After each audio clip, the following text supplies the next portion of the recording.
नमस्कार, मैं हूं डॉक्टर भंवर, कंसल्टेंट यूरोलॉजिस्ट, फिलिक्स हॉस्पिटल। आज हम बात करेंगे यूरिथ्रल स्ट्रक्चर्स पे, यानी पेशाब की नली में रुकावट हो जाना। पेशाब जब हम करते हैं तो पेशाब की थैली से आगे नली है, उस नली के थ्रू सारा यूरिन बाहर आता है एक स्मूथ फ्लो के साथ में। अगर किसी वजह से जो हमारा ट्रांजिट नली है, यूरिथ्रा जो है, अगर वो सिकुड़ जाए, वो पतला हो जाए, तो यूरिन का फ्लो उतना स्मूथ नहीं रहेगा, फ्लो की अमाउंट कम हो जाएगी, यूरिन की धार पतली पड़ जाएगी। तो इस चीज को बोला जाता है यूरिथ्रल स्ट्रक्चर, यूरिन के रास्ते की रुकावट। अब ये क्यों होती है? तो इसके पीछे बहुत सारे कारण हैं और कई बार बिना किसी कारण के भी ये हो सकता है। जो कारण है उनमें है यूरिन की नली के इन्फेक्शंस, कई बार सेक्सुअली ट्रांसमिटेड डिजीज होती हैं जो भी पेशाब की नली को अंदर से खराब कर सकती हैं, तो ओवर द टाइम उसकी वजह से भी हो सकता है। चोट की वजह से ऐसा हो सकता है। अगर यूरिन के रास्ते में किसी अन्य वजह से कैथेटर डाला गया है और वो कैथेटर डालते टाइम या कोई ऑपरेशन हुआ है, उसमें इंजरी होती है, तो भी यूरिन की नली में सिकुड़न आ सकती है और रास्ता ब्लॉक हो सकता है। तो अगर हो गया तो हमें कैसे पता चलेगा कि ये चीज हमें हो सकती है? तो खास तौर से यंग एज ग्रुप में, क्योंकि ओल्ड एज ग्रुप में यूरिन की धार कम होने का कारण एक प्रोस्टेट भी है जो काफी कॉमन भी है। तो अगर हम यंग एज ग्रुप में बात करें, जिनके अंदर यूरिन की धार फ्लो जो है, हमारा यूरिन का फ्लो है वो कम हो जाए, ऐसा कोई कारण नहीं है। तो अगर इस लेस देन 50 के एज ग्रुप में किसी को ऐसा लगता है कि मेरे यूरिन की जो स्ट्रीम है, जो धार है, वो उतनी अच्छे से नहीं आ रही है, धार पतली पड़ गई है, या मुझे यूरिन करते टाइम पेट के निचले हिस्से को एकदम टाइट करके जोर लगा के और यूरिन निकालना पड़ रहा है, या यूरिन करने के बावजूद पूरा यूरिन, मेरा पूरा पेशाब है वो खाली नहीं हुआ है और कुछ मात्रा अंदर रह गई है जो मुझे अभी भी महसूस हो रही है पर वो उतर नहीं रही है। या इसके अलावा आपको ऐसा लग सकता है कि आपकी थैली जब पूरी खाली नहीं हो रही है तो आपकी यूरिन की फ्रीक्वेंसी बढ़ जाएगी, क्योंकि कंप्लीटली थैली खाली नहीं हो रही है तो आपको वो जल्दी भरेगी और यूरिन में बार बार आपको जाना पड़ेगा। तो ये कुछ लक्षण है जिससे हम सस्पिशन होता है कि ओके स्ट्रक्चर हो सकता है, हम इसके लिए जांच करेंगे। तो जो जांचें होती हैं बहुत ही सिंपल जांच है। यूरिन के पहले सबसे पहले एक यूरिन की धार नापी जाती है। एक मशीन होती है यूरोफ्लोमेट्री जिससे हम करते हैं, उससे हम यूरिन की धार को नापते हैं और देखते हैं कि यूरिन की धार का पैटर्न कैसा है, मैक्सिमम कितना फ्लो पर सेकंड आ रहा है, जो फ्लो आ रहा है वो बिल्कुल एक ही स्पीड से आ रहा है, अप्स एंड डाउन्स है, किस तरह का है। तो वो भी कुछ क्लूज हमें देती हैं कि यहाँ ये शायद यूरिथ्रल स्ट्रक्चर हो सकता है।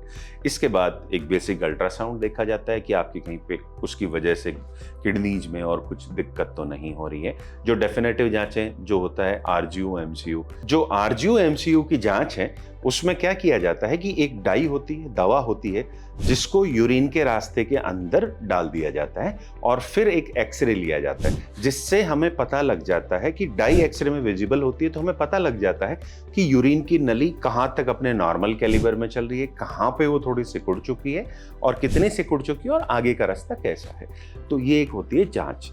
इसके बाद में आते हैं इसके हम सर्जिकल ट्रीटमेंट्स के बारे में। तो अगर बहुत छोटा सा, बहुत ही पॉइंट जगह पे बहुत ही छोटी सी रुकावट है और जो बहुत बड़ी नहीं है, बहुत गहरा घाव जैसा नहीं है वहाँ पे, तो यूरिन के रास्ते दूरबीन डाल के और दूरबीन से ही और एक मामूली सा छोटा ऑपरेशन होता है। ओआईयू सुना है, जिनको दिक्कत होगी उन्होंने सुना होगा। ओआईयू करके होता है, लेजर से उस हिस्से को थोड़ा जला दिया जाता है, रास्ता खोल दिया जाता है, एक कैथेटर डाल दिया जाता है जो 5 दिन बाद यूजुअली निकाल देते हैं। तो ये होता है पहला ऑपरेशन ओआईयू, बहुत छोटे से रुकावट के लिए एक छोटा ऑपरेशन। इसके बाद आती है बड़ी रुकावट, जिनके अंदर रास्ते में जो रास्ता खराब है वो काफी दूर तक खराब है, काफी लंबा, लेंथ ऑफ जो यूरिथ्रा है वो काफी ज्यादा इन्वॉल्व है। तो इसके अंदर हमें थोड़ा रिकंस्ट्रक्शन करना पड़ता है। रिकंस्ट्रक्शन का मतलब उस खराब हिस्से को या तो हम वहां से कंप्लीटली हटा देते हैं और नया जोड़ दिया जाता है, दोनों बचे हुए हिस्सों को जोड़ दिया जाता है। अगर 1.5 सेंटीमीटर के आसपास तक का डिफेक्ट है तो इसको बोलते हैं excision and primary urethroplasty, anastomotic urethroplasty, excision and primary anastomotic urethroplasty, EPA. या फिर कई बार ऐसा होता है कि बहुत ही ज्यादा लंबा डिफेक्ट है, काफी दूरी तक हिस्सा खराब है, तो फिर हमें गाल के अंदर की चमड़ी, गाल के अंदर के रास्ते का जो गुलाबी चमड़ी होती है वो भी हम निकाल के और उससे भी एक यूरिन का रास्ता बनाया जा सकता है, जो बक्कल म्यूकोजल ग्राफ्टिंग यूरिथ्रोप्लास्टी होती है। अगर स्मोकर्स हैं जो तंबाकू खाते हैं या गुटखा खाते हैं, उसके अंदर गाल के अंदर की चमड़ी खराब हो जाती है, वो हेल्दी नहीं रहती हैं। तो ऐसे में फिर हम कुछ और जगहों से सब्स्टिट्यूशन ले सकते हैं, स्किन निकाली जा सकती हैं और उसके द्वारा फिर यूरिन का रास्ता बनाया जाता है। सक्सेस रेट्स की बात करें तो वेल सेलेक्टेड पेशेंट्स में जिनके अंदर बिल्कुल ही छोटा सा स्ट्रक्चर है और ज़्यादा प्रॉब्लम नहीं है, तो वहाँ पे OIU अच्छी सक्सेस रेट देता है। लेकिन अगर बहुत लंबी स्ट्रक्चर की लेंथ बहुत ज़्यादा और उसके अंदर अगर हम OIU करते हैं तो उसकी सक्सेस रेट्स बहुत खराब हैं। तो OIU केवल वेल सेलेक्टेड कुछ लोगों में किया जा सकता है जो छोटा सा ऑपरेशन है। बाकी अगर बड़े बड़े स्ट्रक्चर्स हैं, लंबी लेंथ है, काफ़ी प्रॉब्लम भी हो रही है, लक्षण भी बहुत ज़्यादा हैं, तो इन कंडीशंस में हमें फिर यूरिथ्रोप्लास्टी ही करनी पड़ती है जहाँ पे ऑपरेशन होता है। उसकी सक्सेस रेट बहुत अच्छी है, 90% से ऊपर यूजुअली सक्सेस रेट रहती है इनकी।